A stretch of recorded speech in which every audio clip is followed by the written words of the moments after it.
Notable quotes galing kay dating Presidente Noynoy Aquino sa mga nagrereklamo. At ito po ang sinabi niya dun sa mga naging survivors ng Yolanda.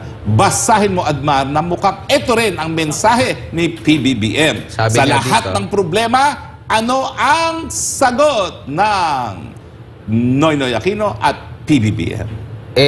Buhay ka pa naman, di ba? Aray. Oh.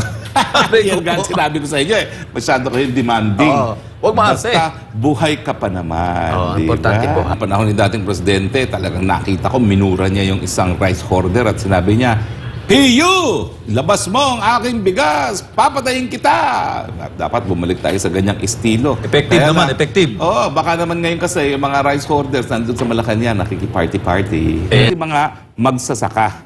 Kailangan po yan taripa na yan dahil kapag hindi po, tuluyan ang mabubura mga magsasaka, nako, baka dumami ang sumasapi sa mga